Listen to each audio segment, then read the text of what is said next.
कथामृतं तप्तजीवनं कविभिडीरितं कल्मषापहं श्रवणमंगलं श्रीमदाततं भुवि गृह्णन्ति ये भूरिदा जनाः। শ্রী ভগবানের অশেষ কৃপায় আবার আমরা সমবেত হয়েছি শ্রী শ্রী রামকৃষ্ণ কথামৃত থেকে পাঠ এবং আলোচনার উদ্দেশ্য নিয়ে। যে অংশটি আমরা পড়ছি সেটি শ্রী রামকৃষ্ণের সঙ্গে মাস্টারমশাইয়ের তৃতীয় দর্শনের কথা। আমরা বলেছিলাম জীবন সম্পর্কে সম্পূর্ণ বীতশ্রদ্ধ হয়ে মাস্টারমশাই নিজের জীবন শেষ করে দেওয়ার জন্য সিদ্ধেশ্বর মজুমদারের সঙ্গে বিভিন্ন বাগানে ঘুরে বেড়াচ্ছিলেন এবং সেই বাগানে ঘুরতে ঘুরতে তিনি তার আত্মহত্যার জায়গা বাঁচছিলেন।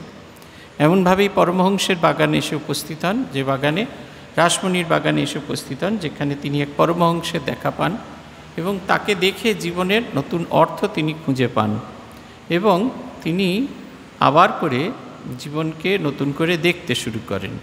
এই জীবনকে নতুন করে দেখার গল্প, নিজের জীবনকে নতুন করে বোঝার গল্প হচ্ছে রামকৃষ্ণ কথামৃত। কথামৃত শব্দটি মাস্টারমশাই ব্যবহার করেছিলেন। অমৃত এমন এক সুধা যা আমাদের নতুন করে বেঁচে থাকবার প্রেরণা দেয়। আমরা বিগত দিন শেষ করেছিলাম, আমরা পড়ছি মার্চ 1882 সালে শ্রীরামকৃষ্ণের তৃতীয় দর্শনের গল্প। আজকে যেখান থেকে শুরু হচ্ছে সেইখানে গীতার 10ম অধ্যায় বিভূতিযোগের 3য় শ্লোকের বর্ণনা দেওয়া আছে। সেখানে তিনি বলছেন, यो माम जमनादिंच वेत्ति लोको महेश्वरम असम्मूढ़ समर्थेषु सर्वपापै प्रमुच्यते।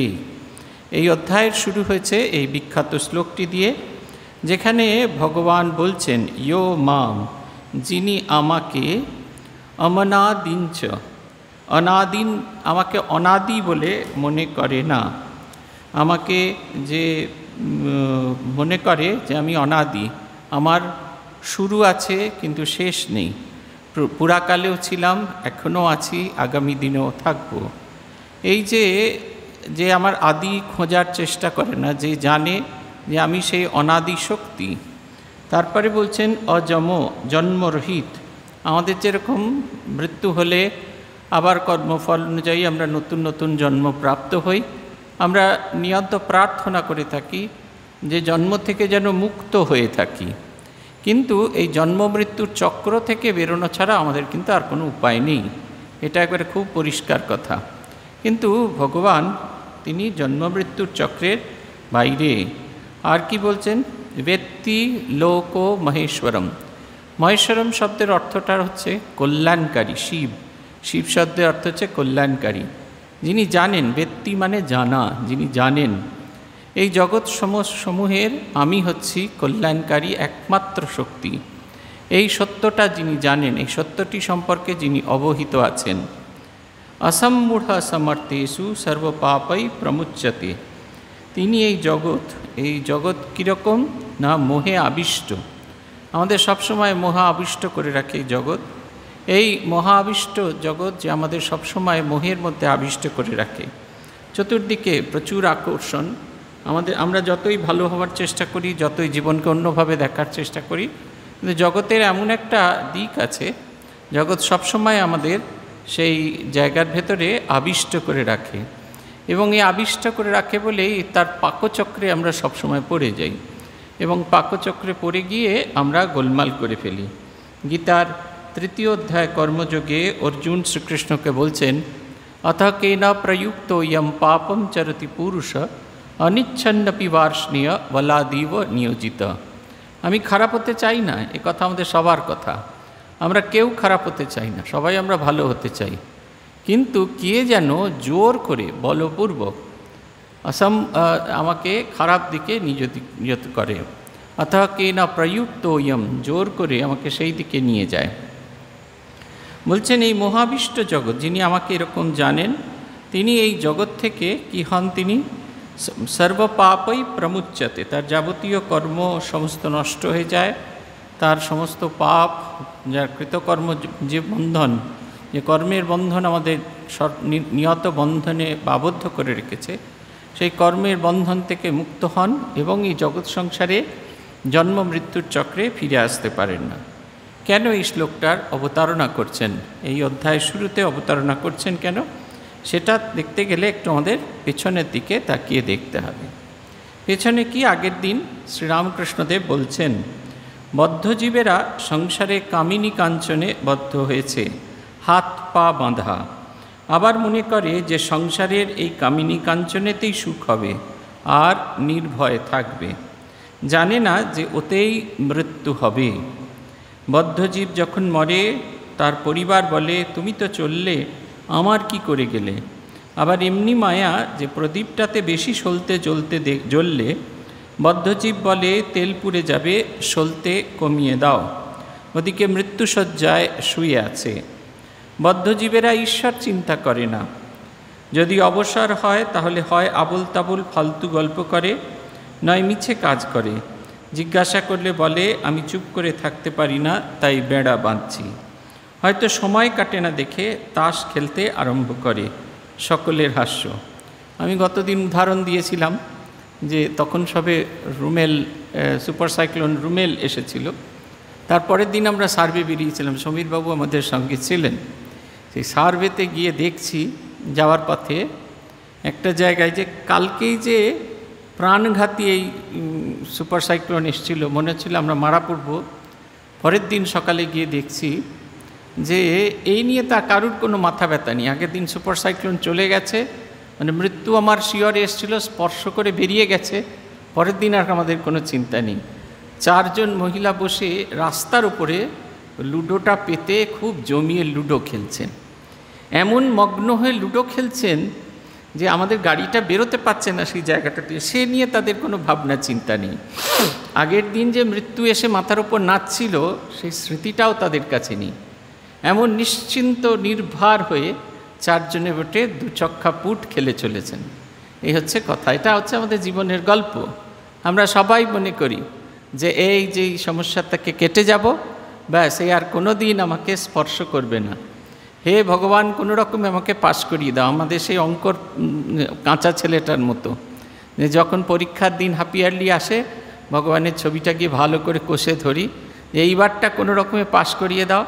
পরের বার পরীক্ষা শেষ হলেই অঙ্ক কষা শুরু করব, যাতে অ্যানুয়াল পরীক্ষায় একবারে ঝটাঝট সব অঙ্ক করে ফেলতে পারবো। আমরা হচ্ছে সেই লোকটি। এই আমরা আগের দিন দেখছিলাম, আমি যখন সার্ভেতে যাচ্ছিল গাড়িটা আটকেছিলাম, চুপ করে দাঁড়িয়ে দেখছি যে কী করছেন মহিলারা। সে একবারে একটা ঠ্যাং বার করে দিয়েছেন রাস্তার দিকে একজন ভদ্রমহিলা। যদি তাকে টোটো না বলেও যায়, সেই পায়ের ওপর দিয়ে চলে যেতে পারে, সে নিয়ে তার কোনো মাথা ব্যথা নেই। তিনি মগ্ন হয়ে আছে লুডো খেলাতে। এই লুডোটা হচ্ছে সিম্বলিক। এই সংসারের ভেতরে আমরা ঠিক এরকমভাবে মগ্ন হয়ে থাকি। আমাদের এইখানে একজন দিদিমণি এসেছিলেন এই গেস্ট হাউসে, আমাকে এসেই বললেন, বুঝলেন তো, সংসারের সমস্ত বন্ধন কাটিয়ে চলে এসেছি। এই 3টে দিন সংসারের কোনো বন্ধন আমাকে স্পর্শ করবে না। খুব ভালো। দুপুরবেলা খেতে বসেছেন ডাইনিং হলে, আমি ওনার পেছন দিয়ে যাচ্ছি, আমি শুনছি উনি কর্তাকে বলছেন, সব ডাল টাল বার করে, পোস্ত টোস্ত ফ্রিজে রাখা আছে, সব বার করে গরম করে খাবে, কিন্তু বুঝলে তো, ওগুলো ওই কারণে রেখে এসেছি, আর একসঙ্গে সব খেয়ে নেবে না, একটু একটু করে খাবে। 3 দিনে খাবার মতো ব্যবস্থা করে এসেছি, ঘুরিয়ে ফিরিয়ে তরকারি খাবে। তারপরে বিকেলবেলা এই যে ডাইনিং হল ঢোকার যে রাস্তাটা, ওই এখানে একটা রোয়াক মতো আছে, ওইখানে বসে বসে তিনি কথা বলছেন, আর এত জোরে জোরে আমাদের অফিস থেকে শোনা যাচ্ছে। বলছেন রাত্রিরে কিন্তু মশারির টাঙিয়ে নেবে, নাহলে মশারিতে ভীষণ কামড়াবে। এই যে এসেছিলেন সংসার বন্ধন আমরা চাই, আমি ওনার এটাকে খারাপ বলছি না, আমরা সত্যি সত্যি চাই। কিন্তু সংসারের এমন মোহ, এমন মায়া আমাদের কাছে আসে যে আমরা কিছুতেই সেটা থেকে পেরিয়ে যেতে পারি না, আমরা কোনোভাবেই পেরিয়ে যেতে পারি না। এইটা ছিল, এইটা দিয়ে গতদিন ভগবানে শেষ করছেন। বলছেন না, বদ্ধজীবেরা ঈশ্বর চিন্তা করে না। ঈশ্বর চিন্তা কেন করে না? যদি মরে যায়, যদি আর এই সংসারের আনন্দ না পাওয়া যায়, যদি মরে যায় তাহলে তো খুব মুশকিল। আমি একজনকে চিনতাম, তিনি খুব মাখা সন্দেশ খেতে ভালোবাসতেন, হাই ডায়াবেটিস ছিলেন। তাকে হাত করার একটাই পদ্ধতি ছিল, সেটা হচ্ছে মাখা সন্দেশ কিনে নিয়ে যেতে হবে। যখনই তাকে নিয়ে কোনো গোলমাল হতো, সবাই জানতেন যে উনি মাখা সন্দেশে মোহিত হয়ে যান। সবাই গিয়ে 1 বাক্স মাখা সন্দেশ দিয়ে প্রণাম করে বলতো, এই মাখা সন্দেশ মিষ্টির দোকানে দেখে খুব আপনার কথা মনে পড়লো। উনি বলতেন, তাই নাকি, তাই নাকি।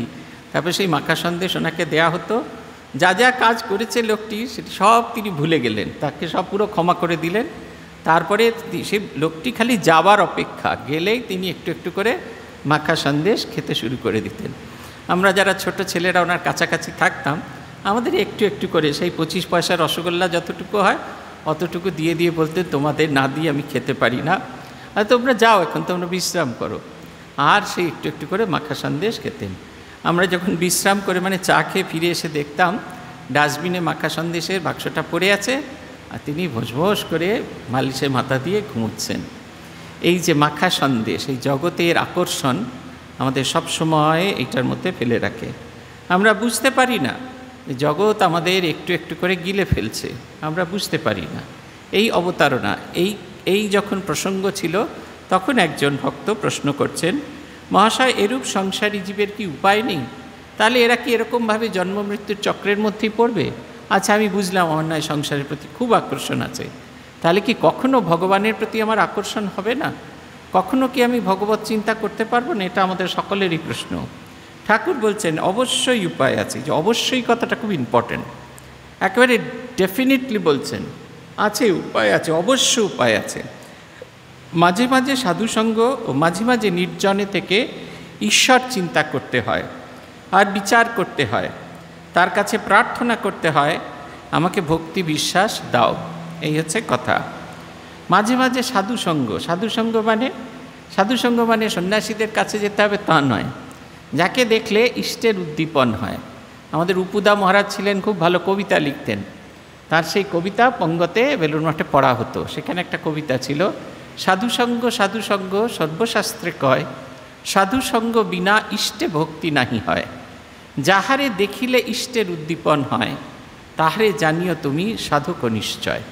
তাহলে সাধুকে না, যাকে দেখলে ভগবানের কথা আমাদের মনে পড়ে, যাকে দেখলে আমাদের ভগবানের চিন্তা আসে।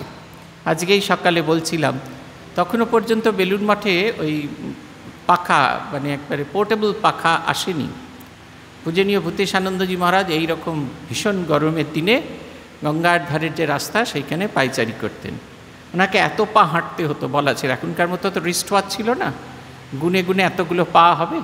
তাই সেবকরা আগে ওনাকে দিয়ে হাঁটাতো এবং গুনতে থাকতো, ওই গঙ্গার ঘাট অবধি কপা হচ্ছে এবং জপা হয়েছে ততখানি রাস্তা ওরা তত সময় ধরে ওরা মহারাজকে হাঁটাতো।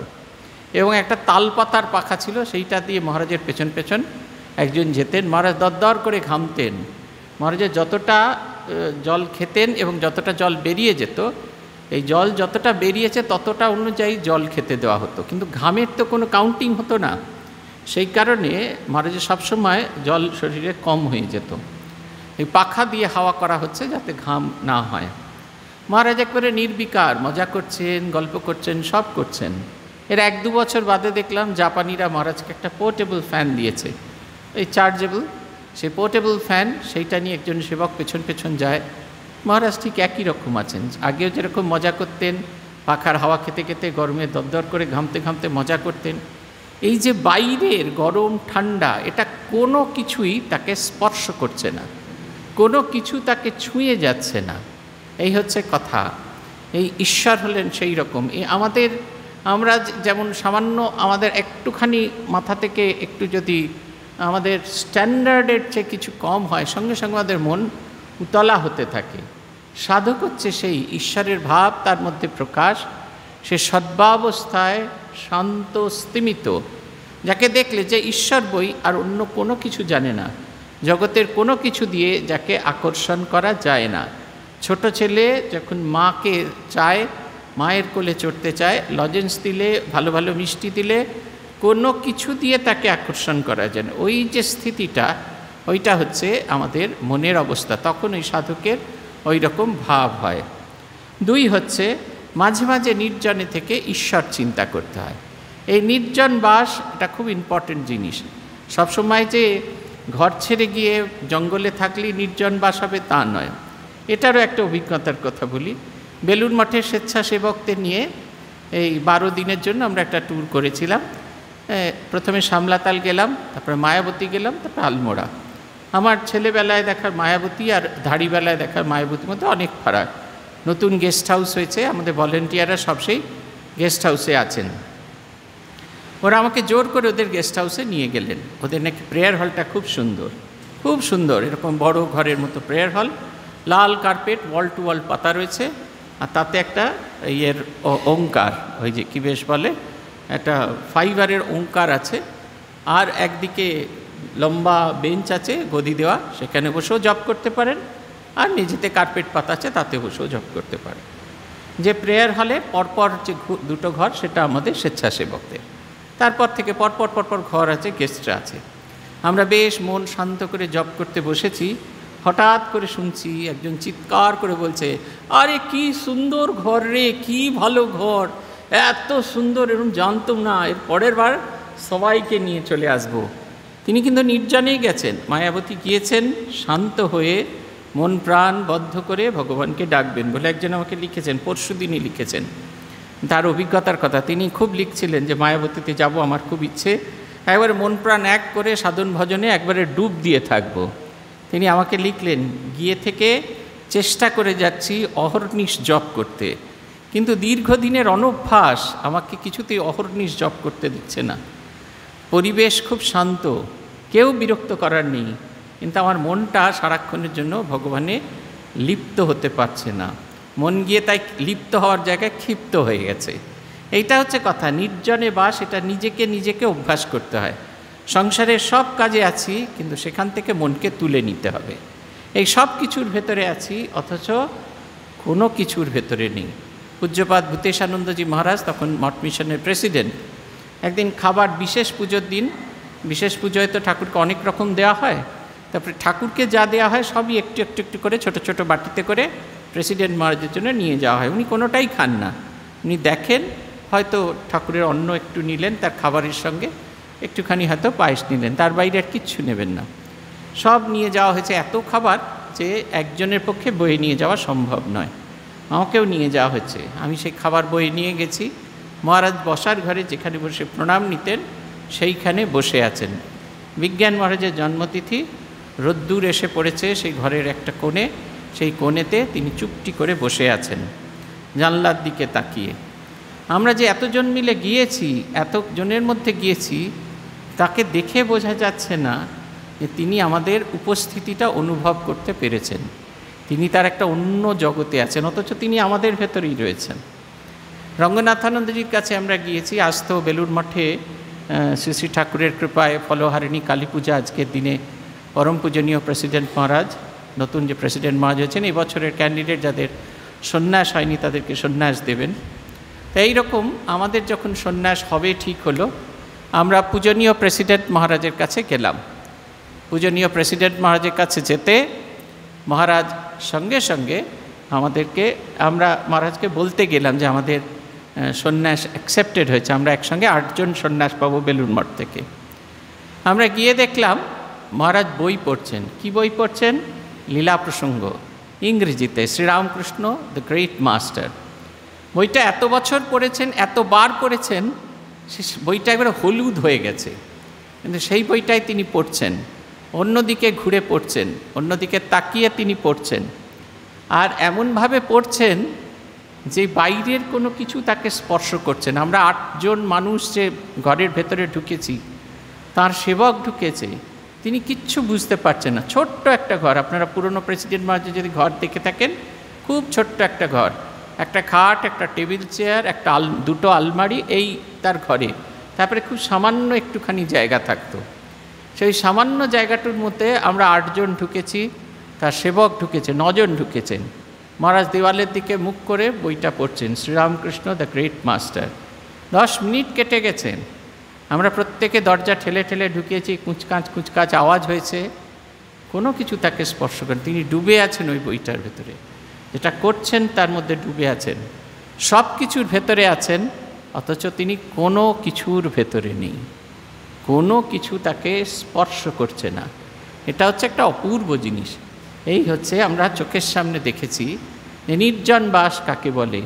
সব কিছুর ভেতরে আছি, কিন্তু কোনো কিছুর ভেতরে নেই। আমার যেমন বেনি তেমনি রবে, চুল ভিজাব না। আমি রাঁধিব বাড়িব, ব্যঞ্জন বাড়িব, তবু হাঁড়ি ছোব না। এই যে সত্যি সত্যি হয়, আমরা চোখের সামনে দেখেছি। বলছেন তাই প্রার্থনা করতে হয়, মাঝে মাঝে নির্জনে গিয়ে ঈশ্বর চিন্তা করতে হয়, সংসারের মধ্যে থেকে নিজেকে বার করে নিয়ে এসে ভগবানের চিন্তায় মগ্ন হয়ে থাকতে হয়। আমরা ভূতেশানন্দজিকে জিজ্ঞেস করেছিলাম, কলেজে প্রচুর কাজ জানেন তো, কিছুতেই আর ভগবত চিন্তা করতে পারি না। মহারাজ বললেন, ও তোমরা বুঝি সবসময় কাজ করো, অকাজও অনেক করো, এই অকাজের সময়গুলোকে যদি জুড়ে নিতে পারো দেখবে জপ ধ্যান করে হেউ ঢেউ হয়ে যাচ্ছে। আমরা সত্যি সত্যি খোঁজার চেষ্টা করলাম অকাজ কি কি করি, আর এই অকাজ কি কি করি সেগুলো দেখতে গিয়ে দেখলাম প্রচুর অকাজ করি, এবার রাশি রাশি অকাজ করে থাকি। সেই অকাজের সময়টাকে জুড়লে অত জপ ধ্যানও আমরা করি না। বলছেন তার কাছে প্রার্থনা করতে হয়, আমার ভক্তি বিশ্বাস দাও। আমি তো চাইছি, কিন্তু নিরন্তর এই যে আমার ভাবটি এটা যেন বজায় থাকে, এর জন্য প্রার্থনা করতে হয়। ভগবানকে বলতে হয়, আমি তো চেষ্টা করে চলেছি, কিন্তু এই ভাবটি যেন আমার মধ্যে থাকে, অব্যাহত থাকে, এই শক্তি আমার ভিতরে সঞ্চারিত করো। বলছেন বিশ্বাস হয়ে গেলেই হলো, বিশ্বাসের চেয়ে আর জিনিস নেই। বিশ্বাস, এই জীবনটি আমি সত্যি সত্যি কাটাতে পারি, ভগবানকে কেন্দ্র করে আমরা কাটাই, এটাই আমাদের সবসময় বিশ্বাস হয় না। মন্ত্র দীক্ষা নিই, সাধন ভজনের পথ পাই, কিন্তু এটাই যে আমাকে মুক্তি দেবে এই বিশ্বাস, এই প্রত্যয়টা আমাদের ভেতরে হয় না। সেই কারণেই আমাদের সমস্যা তৈরি হয়। কেদারের প্রতি বলছেন বিশ্বাসের কত জোর তা তো শুনেছ, পুরাণে আছে রামচন্দ্র যিনি সাক্ষাৎ পূর্ণ ব্রহ্ম নারায়ণ, তার লঙ্কায় যেতে সেতু বাঁধতে হলো, কিন্তু হনুমান রাম নামে বিশ্বাস করে লাফ দিয়ে সমুদ্র পার হয়ে গেল, তার সেতুর দরকার নাই। সকলের হাস্য। বিভীষণ একটি পাতায় রাম নাম লিখে ওই পাতাটি একটি লোকের কাপড়ের খোঁটে বেঁধে দিয়েছিল। সে লোকটি সমুদ্রের পাড়ে যাবে, বিভীষণ তাকে বললে, তোমার ভয় নাই, তুমি বিশ্বাস করে জলের উপর দিয়ে চলে যাও, কিন্তু দেখো যেই অবিশ্বাস করবে অমনি জলে ডুবে যাবে। লোকটি বেশ সমুদ্রের ওপর দিয়ে চলে যাচ্ছিল, এমন সময় তার ভারী ইচ্ছা হলো যে দেখে কাপড়ের খোঁটে কি লেখা আছে। খুলে দেখে যে কেবল রাম নাম লেখা আছে। তখন সে ভাবল, এ কি, শুধু রাম নাম একটা লেখা রয়েছে, যাই অবিশ্বাস অমনি ডুবে গেল। এই বিশ্বাসটা খুব বড় জিনিস। আপনি সংসারেই থাকুন আর সংসারের বাইরেই থাকুন, যদি না বিশ্বাস করেন যে জীবনটা আপনি যাপন করছেন এটা আপনাকে মুক্তির দিকে নিয়ে যাবে, আপনার জীবনের কখনো মানোন্নয়ন হবে না।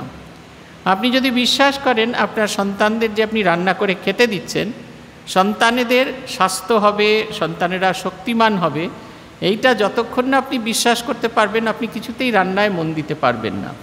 ততদিন যা মায়ের কাছ থেকে শিখেছিলেন সেইগুলো থোড় বড়ি খাড়া বড়ি থোড়ি রান্না করে যাবেন। কিন্তু যখন মনে হবে ছেলেদের মুখে শরীর খারাপ হয়েছে, কিছু একটু ভালো খাবার দিই, তখনই ওই এই রান্নাঘর কি বেনুদির রান্নাঘর এই সমস্ত খুলে খুলে দেখার ইচ্ছা হবে যে সেইখানে কীরকমভাবে বলা আছে, কি রান্নার কথা বলা আছে, কি খাওয়ালে ছেলে মেয়েদের শরীর ভালো হবে। এইটা বিশ্বাস করতে হবে, এরা আমার জীবন্ত জাগ্রত ঈশ্বর, এদের জন্য আমার সমস্ত জীবন উৎসর্গ করেছি। ঠিক সেই রকমভাবে সাধক যদি বিশ্বাস করতে না পারে সে যেই সাধন ভজন করছেন, এই সাধন ভজনের দ্বারা তিনি এই জগৎ সংসার থেকে মুক্তি পাবেন, এইটা যতক্ষণ না তিনি বিশ্বাস করতে পারছেন ততক্ষণ পর্যন্ত কিন্তু সাধন ভজন হবে না। মালা ঘুরেই যাবে, মালা একবার ঘুরে গিয়ে শেষ হবে, আবার উল্টে গিয়ে আবার মালা ঘোরা হবে, আবার মালা ঘুরবে, কিন্তু মালা দিয়ে এসে যে মন্ত্র জপ হবে তাতে মন থাকবে না, মন ঘুরে ঘুরে ঘুরে ঘুরে বেড়াবে। বলছেন যে যার বিশ্বাস আছে তার অমনিতেই হবে। এখানে ঠাকুর দুটো গল্পের কথা বলেছেন যে যার নামে বিশ্বাস তার বিশ্বাস নেই, রামচন্দ্রের বিশ্বাস নেই তিনি সমুদ্রের ওপর দিয়ে হেঁটে যেতে পারবেন, তাই তার পাথর দিয়ে সেতু বাঁধতে হলো। কিন্তু হনুমানের বিশ্বাস ছিল যে আমি রাম নাম করলে এক লাফে এই ভারত থেকে শ্রীলঙ্কায় পৌঁছে যেতে পারবো। সেই আছে গুরু শিষ্যের গল্প আছে, শিষ্য গোয়ালিনী রোজ খুব ভালো দুধ নিয়ে আসে, আপনি চাইলে চেয়ারেও বসতে পারেন পায়ে ব্যথা করলে, কেউ কিচ্ছু বলবে না, উঠে পড়ুন। হ্যাঁ, ওইখানে গিয়ে চেয়ার আছে রাখা আছে, বসুন। হ্যাঁ, আমাদের মনে আছে ভূতেশানন্দজি মহারাজকে একজন জিজ্ঞাসা করছে, বাবা জানেন তো আমি না কিছুতেই মেজে বসে জপ করতে পারছি না, তা চেয়ারে বসে জপ করলে হবে? মহারাজ বলছেন সুখাসনে বসে জপ করার কথা বলছেন। যে আসনে বসে তোমার সুখ হবে সেটাই তোমার আসন। যদি মেঝেতে বসে তোমার সুখ হয় তাহলে সেটাই তোমার আসন, আর যদি চেয়ারে বসে তোমার সুখ হয় তাহলে সেটাই তোমার সুখাসন। জপ করা নিয়ে কথা, নিরন্তর তার কথা নিয়ে কথা। আমরা যদি জপ করতে করতে একটা হাত খালি ডান পা বাঁ পাতে হাত বুলিয়েই যাই তাহলে কিন্তু কিছু হবে না। আরেকজনের সেই গল্প, গোয়ালিনী তিনি সেই দুধ নিয়ে আসতেন, কিন্তু কোনো দিন নৌকা পান না, তাই রোজ দেরি হয়ে যায়। গুরু একদিন বললেন, দেরি করে আসিস কেন? কি করব গুরুদেব, খেয়া পাই না। বলছে আমি যে নাম দিয়েছি সেই নামটা মনে আছে তো, সেই নাম জপ করতে করতে চলে আসবি। পরের দিন থেকে গুরুদেব দেখেন যে গোয়ালিনী ঠিক সময় আসেন, দুধ দিয়ে চলে যান। একদিন জিজ্ঞেস করলেন, হ্যাঁ রে তুই কী করে ঠিক সময় আসিস? বলে যে গুরুদেব আগের দিন বললেন যে আপনি যে নাম দিয়েছেন সেই নাম জপ করতে করতে আমি এই নদীর ওপর দাঁড়াই, আপনার নাম জপ করতে করতে এই পার থেকে এপারে নদীর ওপর দিয়ে হেঁটে চলে যাই। গুরু জিজ্ঞাসা করলেন, এমনটি হয় নাকি? বললেন চল আমাকে দেখাবি? বলে হ্যাঁ দেখাবো। দুজনে মিলে গেলেন। এবার গুরুদেব নদীতে নেমেছেন, এক হাত দিয়ে কাপড় তুলছেন আর এক হাত দিয়ে জপ করছেন। একটু একটু একটু একটু করে তিনি ক্রমাগত নেমে যাচ্ছেন, জলের ভেতরে নেমে যাচ্ছেন। শিষ্যা অনেকটা এগিয়ে গেছেন জলের ওপর, বলছেন ও গুরুদেব নামও করবেন আবার কাপড়ও তুলবেন, দুটো একসঙ্গে হয় না।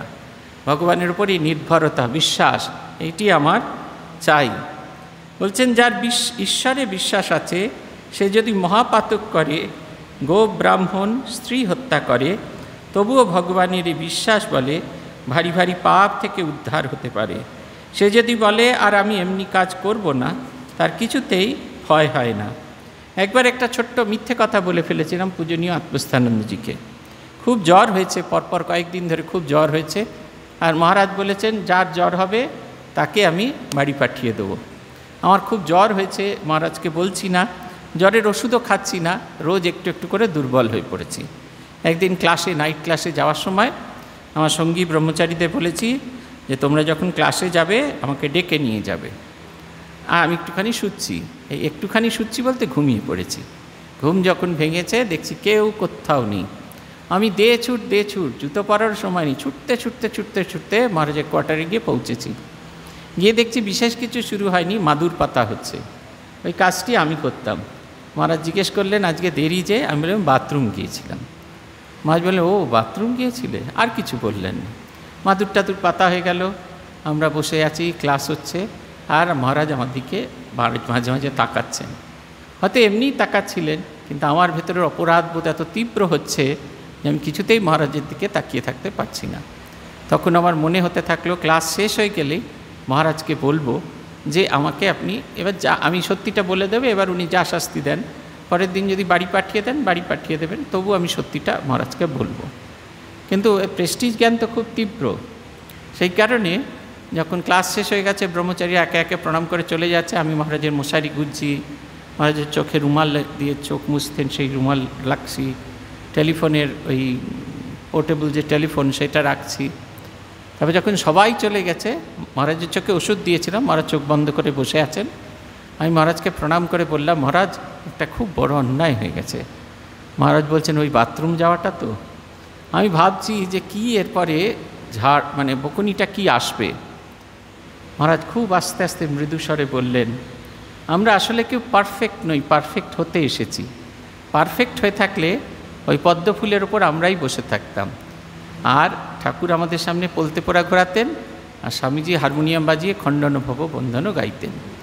আমরা পারফেক্ট নই বলে ঠাকুর পদ্ম ফুলে বসে আছেন, আমরাই পলতে পোড়া ঘোরাচ্ছি, আমরাই খণ্ডন ভব গাইছি, আর স্বামীজি তার মন্দিরে বসে আমাদের কাজকলপ দেখছেন।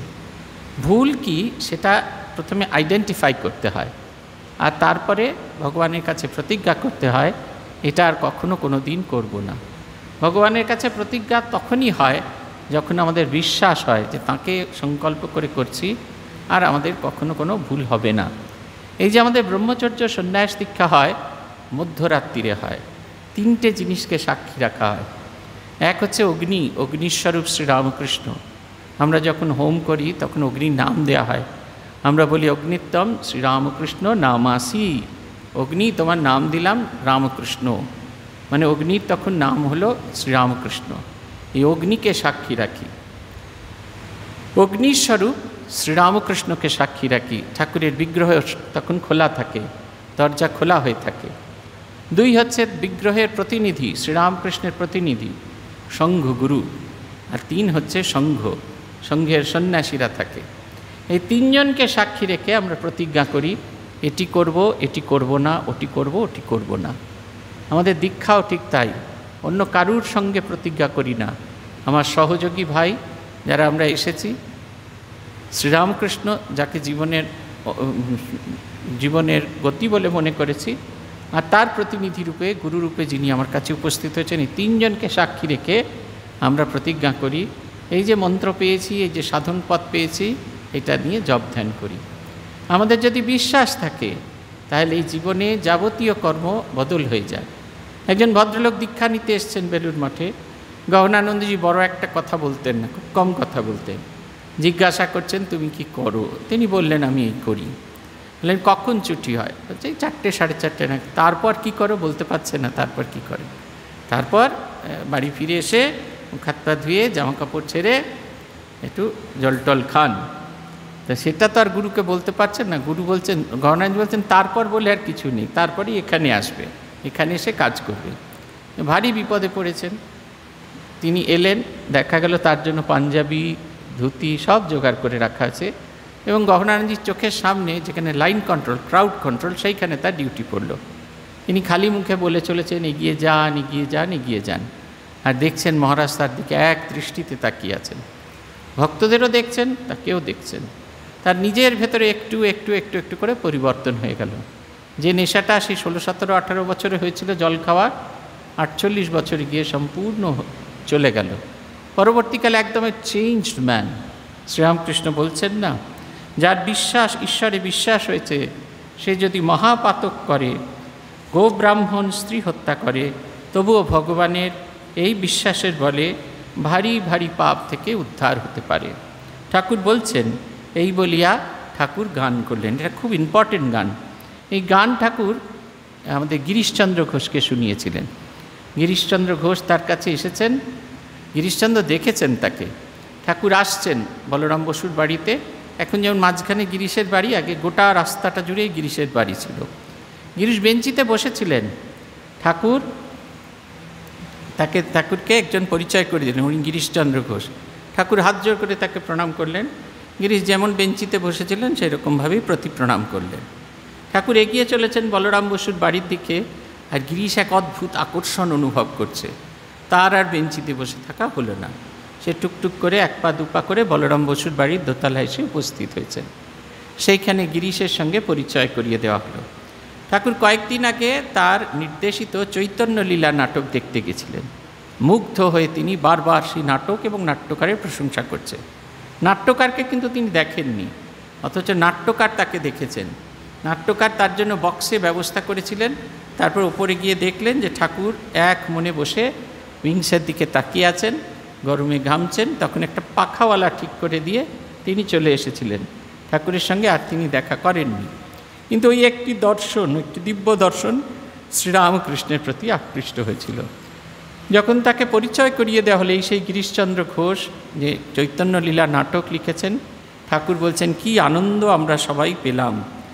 আর সেই শুনে তিনি বলছে, আর মশাই আমি এত পাপিষ্ঠ, যে জায়গায় বসি সেই জায়গায় 7 হাত মাটি খারাপ হয়ে যায়, অপবিত্র হয়ে যায়। ঠাকুর সেদিন ওই গানটি গেয়েছিলেন, আজকে ওই গানটি গাইছেন। গানটি হলো এই, আমি দুর্গা দুর্গা দুর্গা বলে মা যদি মরি, আমি দুর্গা দুর্গা দুর্গা বলে মা যদি মরি, আখেরে দিনে না তারো কেমনে, আখেরে দিনে না তারো কেমনে, জানা যাবে গো শঙ্করী, আমি দুর্গা দুর্গা দুর্গা বলে মা যদি মরি।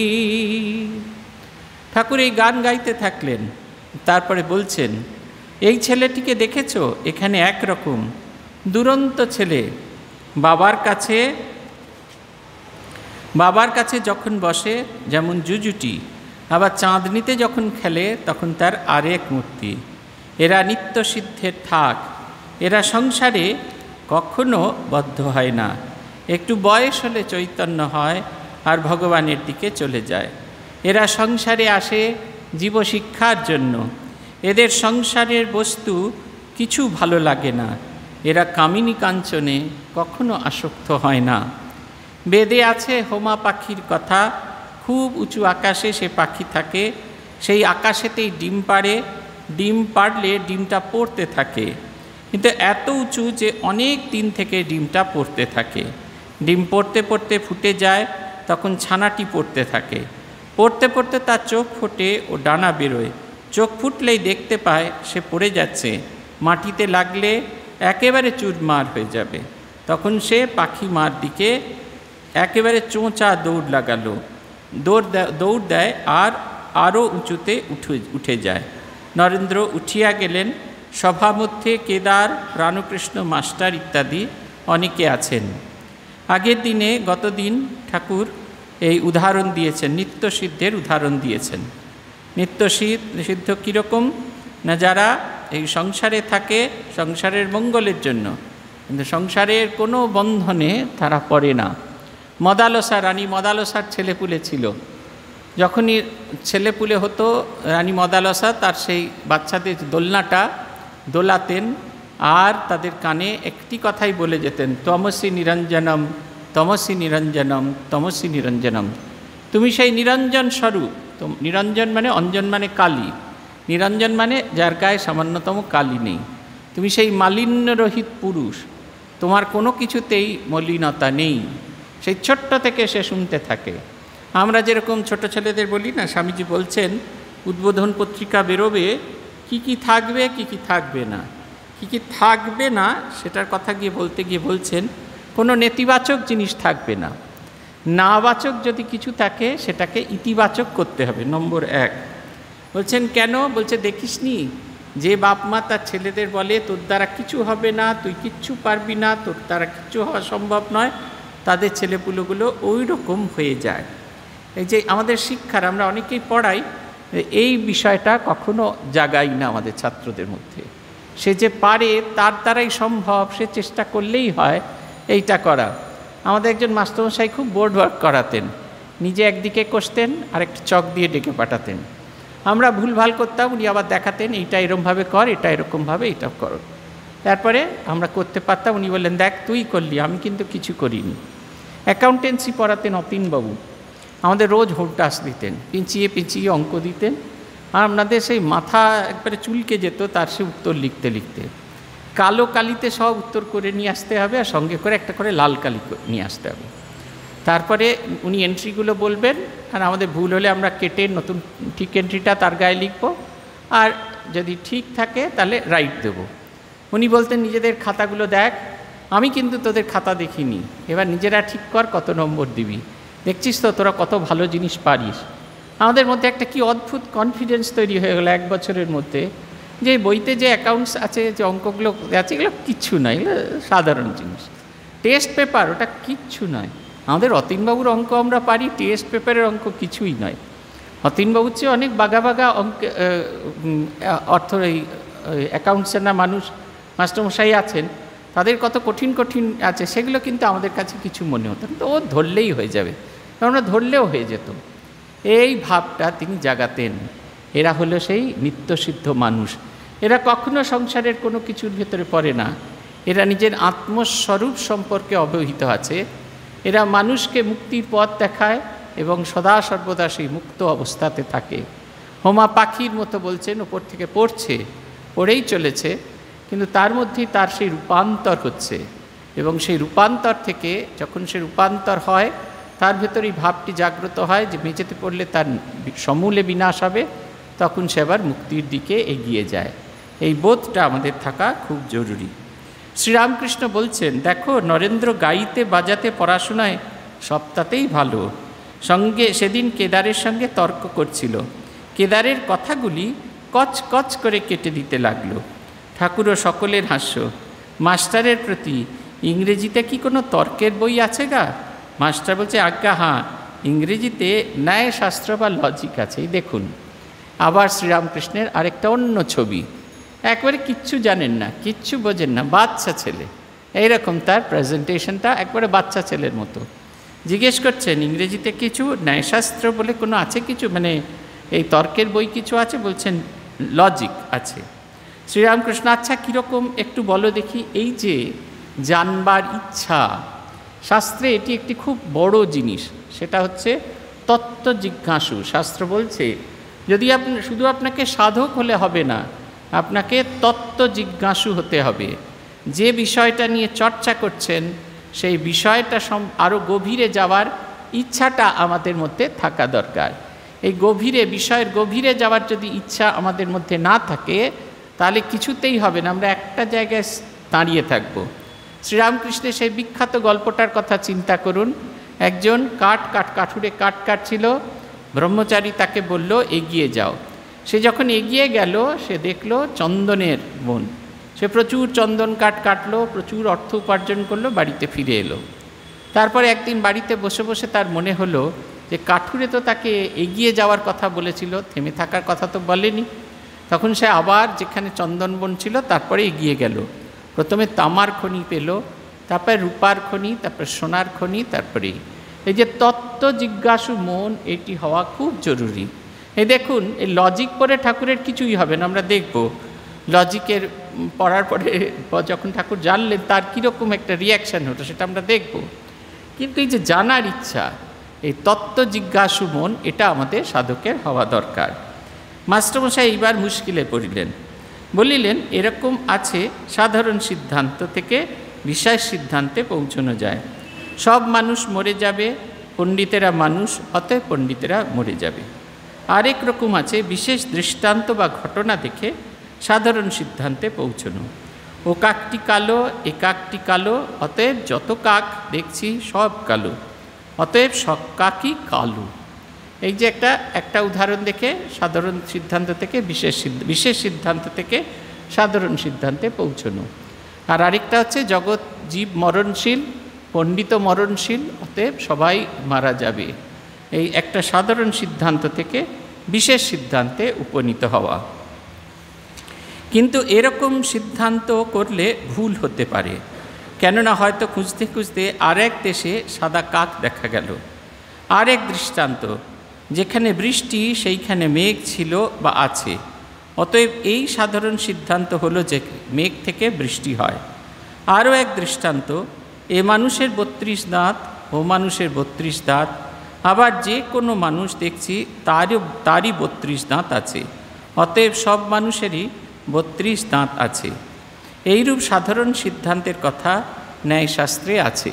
আমরা যেরকম সাধারণত যেটা দিয়ে চলি, কিন্তু ঠাকুরের যে কথাটা সেটা হচ্ছে ঠাকুরের রিয়াকশানটা আমরা দেখছি।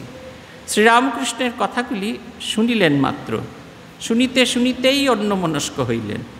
কাজে কাজেই এ বিষয়ে আর বেশি প্রসঙ্গ হইল না। ঠাকুর বুঝতে পারলেন এর বেশি জানার দরকার নেই, যেটুকু জানার। এইটা আরেকটা সাধকের জীবনের আরেকটা বড় গুণ, সেটা হচ্ছে পরিমিতি বোধ। আমরা যখন ছোট ছিলাম, সাধু হতে এসছি সবে, আমাদের আত্মস্থানন্দ যে একটা কথা বলতেন, you must know where to put full stop, you must know where to put full stop with first bracket.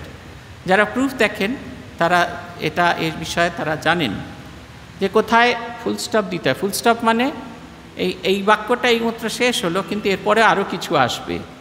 কিন্তু ফুল stop with first bracket means এরপরে আর কিচ্ছু আসবে না।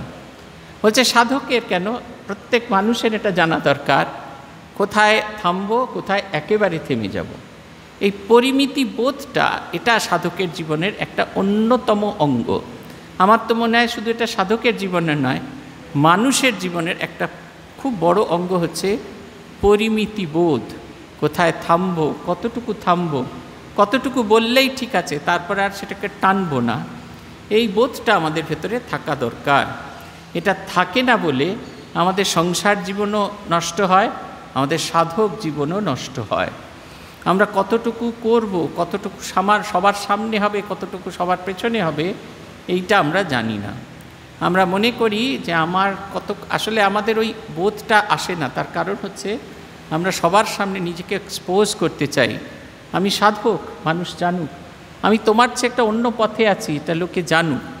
যতক্ষণ না পর্যন্ত জানাতে পারছি এবং জগৎকে যতক্ষণ না পর্যন্ত জানোয়ার করতে পারছি, ততক্ষণে আমাদের শান্তি হয় না। আমাদের বেশিরভাগ ক্ষেত্রে ভক্তদের যে দৃষ্টান্ত আমরা দেখি, একটা খুব খারাপ শব্দ ব্যবহার করতে হলে সেটা হচ্ছে এই, বেশিরভাগ ক্ষেত্রে আমরা ক্যালাস হয়ে যাই, চুল আঁচড়াতে পারি না, পারিপাট্য নেই, পচা মাছ কিনে নিয়ে আসি, কি না আমরা ভগবান চিন্তা করছি। তা নয়, ঠাকুর আগের দিন বলছিলেন, শিবনাথ শাস্ত্রী তাকে বলেছিলেন, ঈশ্বর চিন্তা বেশি করলে বেহেড হয়ে যায়। বলছে মানুষ যদি এমনি চিন্তা করে, সংসার চিন্তা করে, তারা বেহেড হলো না, আর ঈশ্বর চিন্তা করলে বেহেড হয়ে যাবে, তা কিন্তু নয়। এটা হচ্ছে কথা। একটা সুস্থ স্বাভাবিক জীবন হচ্ছে আধ্যাত্মিক জীবন। আগের দিন যেরকম উদাহরণ দিয়েছিলাম পূজনীয় প্রেসিডেন্ট মহারাজদের কথা, আপনারা আমাদের প্রেসিডেন্টদের দেখবেন সোনার জামা পরেন না, সোনার গাউন পরেন না, কিচ্ছু পরেন না, গায়ে কোথাও কোনো অলঙ্কারের এতটুকু কিছু নেই, কোথাও চাকচিক্যে সামান্যতম লেশ মাত্র নেই। আপনিও যেমন, তিনিও ঠিক তেমন। এমনকি তিনি কাউকে বলেন না এগিয়ে এসো আমাকে প্রণাম করো, আমি প্রণাম নেবার জন্য দাঁড়িয়ে আছি, এটুকুও বলেন না। কিন্তু এমন একটা উজ্জ্বল জীবনযাপন করেন যে তাকে দেখা মাত্র আমাদের মাথা আপনা আপনি নত হয়ে যায়। সাধক জীবন হলো তাই। এটা অদ্ভুত গল্প আজকে ঠাকুর আমরা বললেন।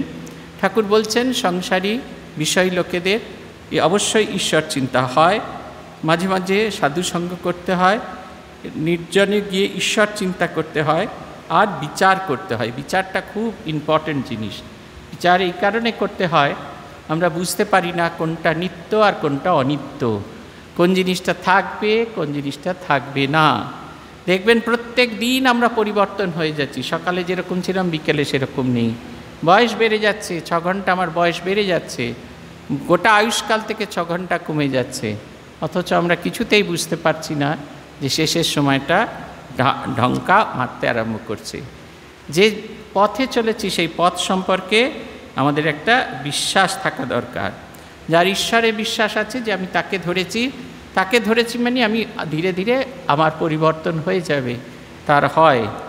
আর বলছেন যে এই জগৎ সংসারে কিছু মানুষ থাকে, তারা কখনোই এই সংসার বন্ধনে আবদ্ধ হই না। আমাদের যেমন সাধারণ সিদ্ধান্ত হচ্ছে সবাই সংসারে আবদ্ধ হয়, মানে জগতে সবাই সংসার আসক্ত, তা কিন্তু নয়। কিছু কিছু মানুষ আছেন যারা সংসারে থাকেন, কিন্তু সংসারে কখনো তারা আবদ্ধ হন না। আর আরেকটি জিনিস যেটা আমরা আরেকটা শিখলাম, সেটা হচ্ছে জানবার ইচ্ছা। এই যে এই তত্ত্ব জিজ্ঞাসু মন, সাধক হতে গেলে এই তত্ত্ব জিজ্ঞাসু মনটি আমাদের থাকা দরকার। অথচ পরিমিতি বোধ থাকা দরকার, কোনখানে গিয়ে আমরা থামব, কোনখানে আমাদের কাজ শেষ হবে, এই বোধটা সম্পর্কে আমাদের একটা সম্যক ধারণা থাকা দরকার। আজ এই পর্যন্ত। শ্রী ভগবানের কৃপা হলে আগামী দিন 12ই জুন আপনাদের সঙ্গে আবার দেখা হবে। আজকের দিনটি অত্যন্ত আনন্দের দিন। দয়া করে মাইক্রোফোন অফ করুন। মুনমুন দেবী, দয়া করে মাইক্রোফোন অফ করুন। প্রণাম জানানোর কিছু এখনো হয়নি। এটা হচ্ছে সমস্যা, আপনারা অপেক্ষা করে থাকেন কতক্ষণে প্রণাম মহারাজ বলবেন। এটা না বললেও হয়। এটা না বললে কি হয়, এই যে আমরা এতক্ষণ ধরে আলোচনা করছি, এই যে ভাবটা এটা নষ্ট হয়ে যায়। এটা আপনারা বুঝতে পারেন। এই যে পরিমিতি বোধের কথা বললাম না, যে কোনটা কোথায় করা উচিত, কোনটা কোথায় করা উচিত নয়, এইটা নিয়ে আমাদের একটা কোর্স করা ভীষণ প্রয়োজন আছে। আজকের দিনটা খুব আনন্দের দিন। আজকের দিনে ঠাকুর শ্রী শ্রী মাকে সাক্ষাৎ ষোড়শী জ্ঞানে পুজো করেছিলেন। আমরা যারা রামকৃষ্ণ মিশনের সন্ন্যাসী, আমরা সবাই তোতাপুরীর পরম্পরায়, তোতাপুরী সন্ন্যাস সম্প্রদায়ভুক্ত, পুরী সম্প্রদায়ভুক্ত সন্ন্যাসী। আমাদের যে মঠ সেটি হচ্ছে শৃঙ্গেরি মঠ, এবং মজার কথা হলো শৃঙ্গেরি মঠের ইষ্টদেবী হলেন ষোড়শী ত্রিপুরা সুন্দরী। শ্রী শ্রী মাকে তিনি ষোড়শী ত্রিপুরা সুন্দরী জ্ঞানে পুজো করেছিলেন। দেখুন, আমরা বলি না শ্রীরামকৃষ্ণের জীবন আমাদের মনে হয় যেটা যেন হঠাৎ হঠাৎ হচ্ছেন, তা কিন্তু নয়। একদম প্রিডেস্টিন, আগে থেকে লেখা হয়ে গেছে। তখনও যখন মা এসেছেন, শ্রীরামকৃষ্ণের শরীর চলে যাবে। আবার কার মাইক্রোফোন খোলা? লীলা মুখার্জি, দয়া করে বন্ধ করুন। লীলা মুখার্জির মাইক্রোফোন খোলা। তারপরে এই সমস্যাটা দেখা দিল যে এই ত্রিপুরা সুন্দরী জ্ঞানে আমরা পুজো করতে থাকি তাকে। তখন কিন্তু ঠিক হয়নি যে আমাদের সংঘ তৈরি হবে, তখনও নরেন রাখাল এরা কেউ আসেনি।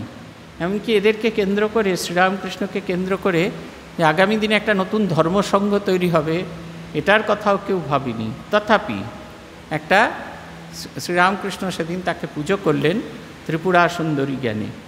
এই যে এদের পুজো করা, স্ত্রীকে দেবী জ্ঞানে পুজো করা, এটা কিন্তু আমাদের ভেতরে কিছু নতুন নয় একেবারে।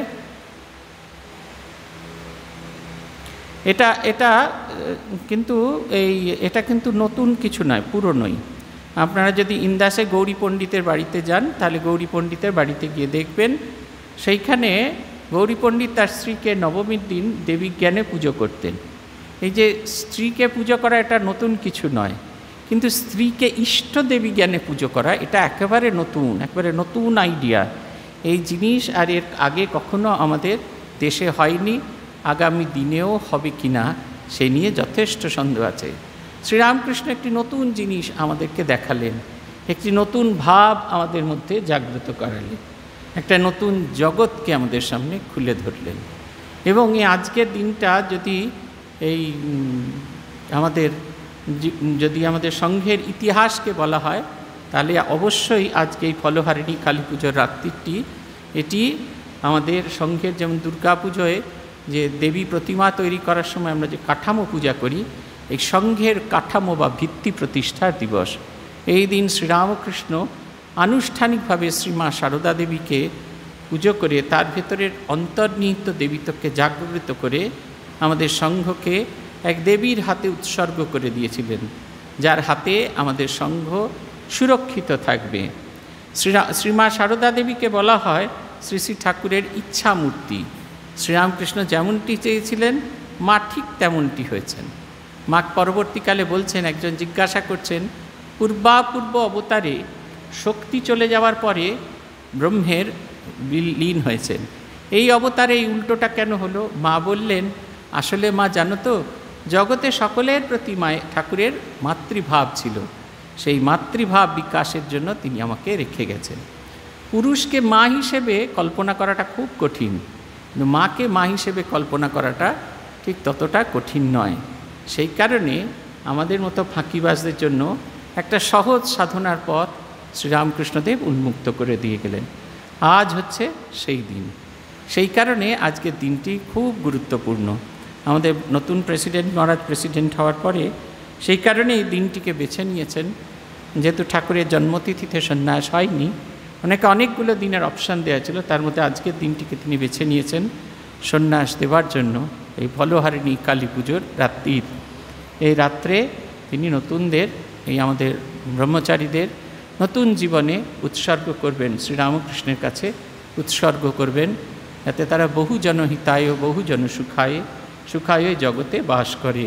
শ্রীরামকৃষ্ণের পুজো কিন্তু তাই ছিল, হে বালে হে ত্রিপুরের সুন্দরী, এর শরীরকে অবলম্বন করে তুমি আবির্ভূতা হও, জগতের সমস্ত কিছুকে কল্যাণ করো।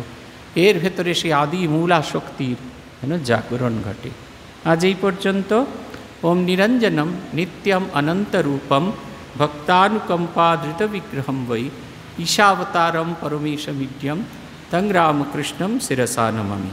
আজকের দিনটা আরও একটা দিক দিয়ে খুব আকর্ষণীয়, আমার কাছে খুব আকর্ষণীয়।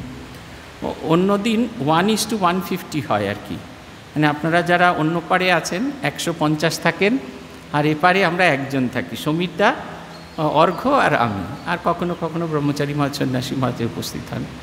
আজকে 150 আর সঙ্গে ডবল ডিজিট। যেমন কালকে অনেক দলেরই চিন্তা হচ্ছিল তারা ডবল ডিজিট 10 সংখ্যা পাবে কি না, কেউ পেয়েছে কেউ পায়নি। আমারও প্রত্যেক দিন ক্লাস করতে বসে চিন্তা হয় ডবল ডিজিট শ্রোতা পাবো কি না। আজকে আমার ডবল ডিজিট শ্রোতা আছে, এটা আমাদের কাছে খুব আনন্দের। আগামী বুধবার আবার আপনাদের সঙ্গে দেখা হবে। আর যারা অনলাইন করছেন, ক্লাস করছেন, আর যারা অনলাইন ক্লাস, আমাকে আমার কথাটা বলতে দিন, আপনি বলেছেন শুনেছি আমি। এটাই সমস্যা। আর এই আমাদের অনলাইন ক্লাস আগামীকাল আপনাদের সঙ্গে হবে শ্রীমদর্শন।